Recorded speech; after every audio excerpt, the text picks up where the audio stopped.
अस्सलाम वालेकुम वरहमतुल्लाहि वबरकातुहू। नाज़रीन, बहुत बहुत शुक्रिया, आपको वेलकम कहता हूँ एक नई ज़बरदस्त वीडियो में। आज के क्वेश्चंस बहुत ही कमाल के क्वेश्चंस हैं, जिसमें पहला सवाल ये होगा कि एक शख्स जो कुरान पाक की तिलावत कर लेता है, फिर तफसीर से भी मुस्तफ़ीद हो जाता है, उसके बाद वो चाहता है कि वो ज़बूर की भी तिलावत करे, वो तौरात को भी समझे और बाइबल को भी ले, तो उलमा हमें रोकते हैं, हमें कहते हैं कि आपको ये किताबें पढ़ने की ज़रूरत नहीं है। दूसरा सवाल मेरा होगा कि सूरतुल हुजरात के बारे में, कि जब उसमें सूरह हुजरात में बाहमी ताल्लुकात के, मुसलमानों के बाहमी ताल्लुकात का मुकम्मल ज़िक्र है, उलमा हमें ये बात बताने से कासिर रहे, हमें तो बताते नहीं हैं। जुमे के खुतबे में भी नहीं ये बात होती, क्यों नहीं होती?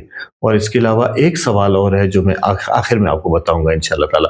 तो चलते हैं अपने पहले सवाल के लिए। सर बहादुर खान साहब की तरफ। सर बहुत बहुत शुक्रिया आपकी तशरीफ़ आवरी का। अगेन सवाल मेरा, सर आपने जान लिया कि मैंने कुरान पाक की तिलावत भी कर ली, तफसीर भी पढ़ी, मैं चाहता हूँ कि मैं तो तौरात, ज़बूर, इंजील पढ़ूँ, लेकिन उलमा फरमाते हैं कि नहीं, आपको इन चीज़ों को पढ़ने की ज़रूरत नहीं है। इसकी वजह क्या है सर? बहुत शुक्रिया। बिस्मिल्लाहिर्रहमानिर्रहीम।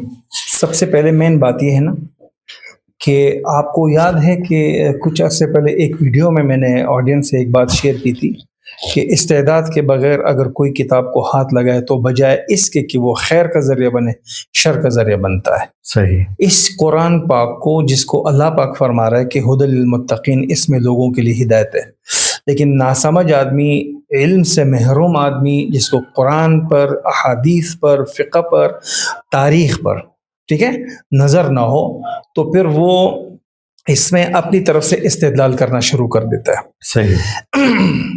सबसे पहली बात यह है कि बयानुल कुरान मौलाना अशरफ अली थानवी रहमतुल्लाह अलैह ने लिखी, जी। तो आसान तर्जुमा, और आपको पता है उसके मुकदमे में क्या लिखा है जी, कि ये है तर्जुमा तो आसान, लेकिन उस्ताद के बगैर आपने नहीं पढ़ना है। वो भी उर्दू तर्जुमा आप उस्ताद के बगैर नहीं कर सकते। ठीक है।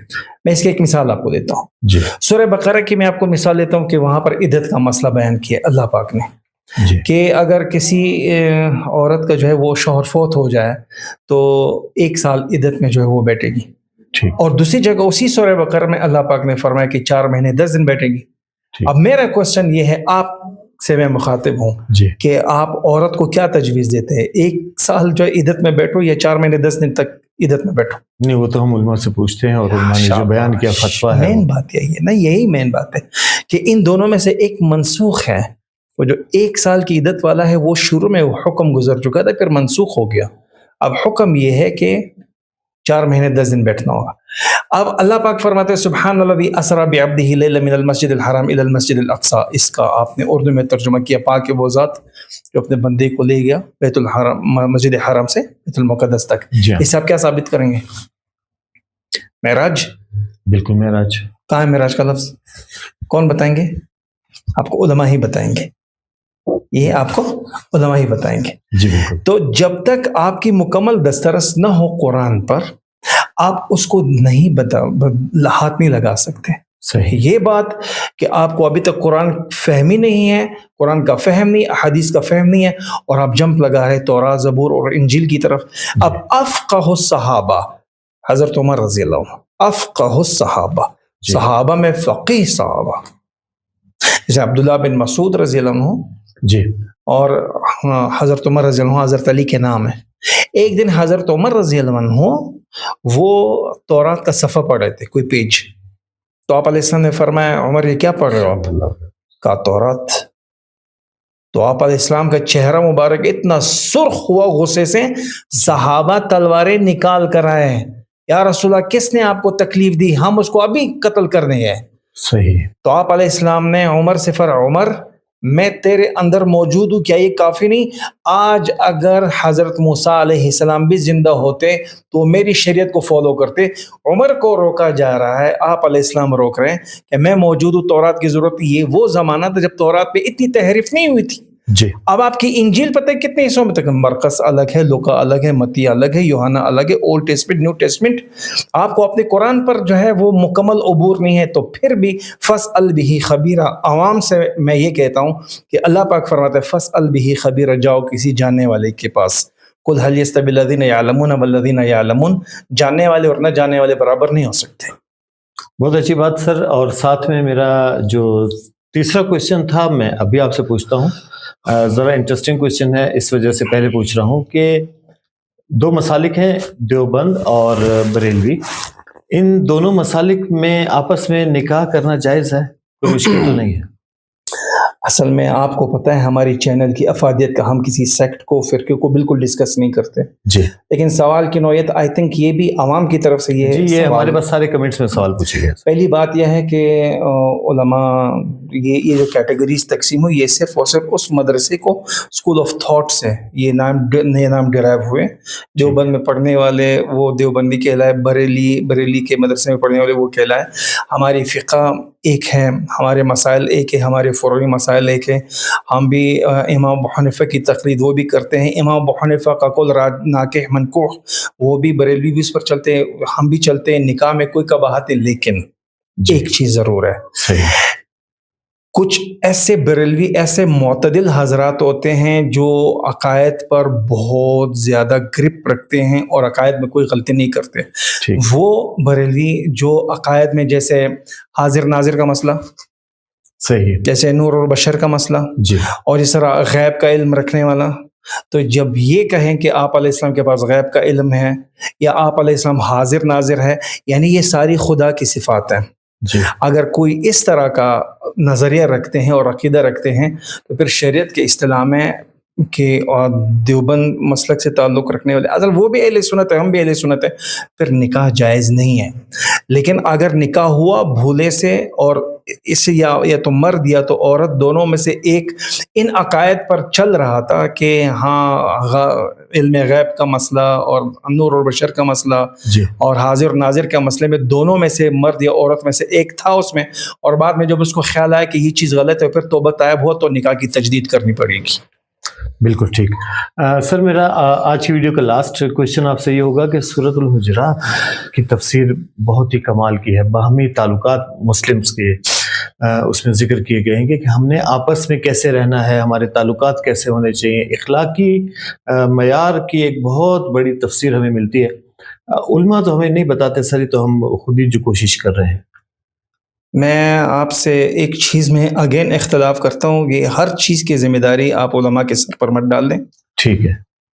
कि अगर आवाम अमल करने पर आ जाएं तो वो सूरह फातिहा उनके सामने मौजूद है, जिसमें रोज़ाना वो अल्लाह से कहते हैं इय्याका नअबुदु व इय्याका नस्तईन, हम तेरी इबादत करते हैं और तुझे से मदद मांगते हैं। आप ईमानदारी से बताएं, क्या आवाम ने इस पर अमल किया? नहीं किया ना, आवाम ने इस पर अमल नहीं किया है। सूरह हुजरात वो सूरत है, अगर वाकई में उलमा की ड्यूटी है, ये मैं कहता हूँ, उलमा अपने मिंबर से ज़कात पर बात कर रहे हैं, नमाज पर बात कर रहे हैं, दूसरे मसाइल पर बात कर रहे हैं, सदका फ़ितर पर बात कर रहे हैं, लेकिन मुआशरत के आदाब, ये दीन 10% है जिसमें से 1% इबादत है, 9% मामलात है। तो यही सवाल मेरा है सर कि मुआशरत पर बात, हाँ, बहुत मुआशरत कम है, पर उनको इबादत बात पर करनी चाहिए, मुआशरत पर बात करनी चाहिए। लेकिन अगेन आपने इससे पहले जो क्वेश्चन किया, क्या आवाम कुरान का तर्जुमा पढ़ सकते हैं या नहीं?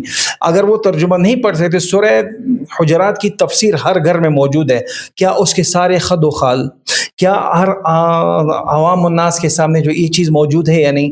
आप मुझे एक बात बताएं कि नमाज में कुरान में नमाज का हुक्म कितनी दफ़ा है? तकरीबन 700 दफ़ा। अल्लाह एक ही दफ़ा फरमा देता, ये तो 700 दफ़ा अल्लाह ने फरमाया कि नमाज पढ़ो, नमाज पढ़ो। क्या आपको पता है 95% जो है लोग नमाज नहीं पढ़ते हैं? क्या इसके लिए आप उलमा को रिस्पॉन्सिबल बनाएंगे? 5 दफ़ा दिन में वही मौलवी जो है वो स्पीकर में आजा हय अला सलाह, आओ नमाज की तरफ, हय अल फलाह, आओ कामयाबी की तरफ। सर मैं एक चीज़, ये मेरा जवाब थोड़ा सा लंबा हो जाएगा, लेकिन आप ऑडियंस के लिए बहुत ज़्यादा, एक तरफ आपके कॉलेजेस और आपकी यूनिवर्सिटीज़ में ऐसा सिलेबस पढ़ाया जा रहा है कि आप कुरान का खुद साख्ता तर्जुमा खुद कर सकते हैं, उलमा को बाईपास कर दो, आप अपनी रिसर्च खुद कर सकते हैं। जब वो बाहर आ जाते हैं, उलमा से मुतनफ़िर हो जाते हैं, उलमा को कोई मुंह नहीं लगाता, फिर आप दोबारा उलमा से जो है गिले कर रहे हैं कि उलमा इस चीज़ को समझाने में कासिर क्यों नहीं। तो आज की आवाम उलमा को सुनते कब है? सर इसी तनाजुर में मैं एक सवाल आपसे सिर्फ करना चाहता हूँ छोटा सा, कि इसी कुरान के तर्जुमे को जिसको आप पढ़ने के लिए उलमा हमें मना करते हैं कि आप बगैर उस्ताद के ना पढ़ें, अगर हम फ़ौरन में देखें तो वहाँ पर लोग इसी कुरान को पढ़ते हैं, यही तर्जुमा पढ़ते हैं और मुसलमान हो जाते हैं। تو آپ کو لگتا ہے کہ قرآن پاک ہدایت کا سرچشمہ ہے تو وہ ترجمے کے تھرو سمجھنا تو ہوگا نا سر، عربی تو ہمیں سمجھ، آپ وہ کسی کے ہاتھ پر بیعت ہو کر مسلمان ہوتا ہے؟ جب پڑھنے کے بعد وہ مسلمان ہونے کی طرف راغب ہو یورپ جاتا میں جو بھی شخص بائی چوائس مسلمان ہو جاتا ہے وہ کسی عالم دین کے ہاتھ پر ہوتا ہے، پوری ریسرچ کے ساتھ ہوتا ہے، اور اسی عالم دین کی صحبت میں بیٹھ کر روزانہ ان کے مسائل ہوتے ہیں۔ اس میں سے ایک چیز آپ کو بتا دوں، کلب میں ڈانس کرنے والی عورت، جب علماء نے اس پر محنت کی اور وہ مسلمان ہو گیا، آپ کو پتہ ہے وہی عورت جو کلب میں ڈانس کرتی تھی برہنہ ہو کر، جی وہ پتہ ہے کسی مولوی کو کیا کوشچن کرتی ہے؟ پتہ ہے جی کہ اب میں مسلمان ہو کر شرعی لباس میں آ گئی ہوں، اب جب میں بس میں سفر کرتی ہوں تو جو میری جو ہاستین ہے، وہ جو راٹ میں پکڑتی ہوں، وہ جو میری ہاستین ہے وہ یہاں تک آ جاتی ہے، کونی تک میرا یہ ہاتھ نظر آتا ہے، کیا میں جہنم میں تو نہیں جلوں گی؟ تو یہ سب کچھ اس نے سر آپ کہتے ہیں عالم کی کہ صحبت میں بیٹھ کر۔ صحیح، میں نے ابھی آپ کو کہا کہ فَاسْأَلْ بِهِ خَبِيرًا، یہاں تو رواج ہی نہیں ہے، جاہل کو عالم کے پاس جانا فرض ہے۔ ہماری کم علمی، ہماری ناکامی کی سب سے بڑی وجہ یہ ہے کہ ہم نے علماء کو بائی پاس یا خود ساختہ ترجمہ۔ جی غلام احمد پرویز نے طلوع اسلام کے نام سے ایک رسالہ لکھا، جی اس کو بھی یہی شوق ہو گیا کہ میں اپنی مرضی سے جو ہے ریسرچ کروں۔ تو آپ کو پتہ ہے سورہ نمل میں ہے طیر کا لفظ آیا ہے، طیر کا مطلب جو پرندہ، اس نے پتہ ہے کیا مطلب لیا ہے؟ جی جنگلی جانور۔ اچھا، وہاں پر علماء کا لفظ آیا ہے، علماء سے مراد اس نے پتہ کیا لیا ہے؟ جی سائنسدان۔ اللہ کے نام سے اس نے مراد لیا ہے قانون۔ تو اب جب وہ کہ میں مفکر اسلام ہوں، تو بغیر استعداد کے جب کتاب اٹھائے گا تو پھر غضب ہی ہوگا اور امت کے لیے فتنہ ہو جائے گا۔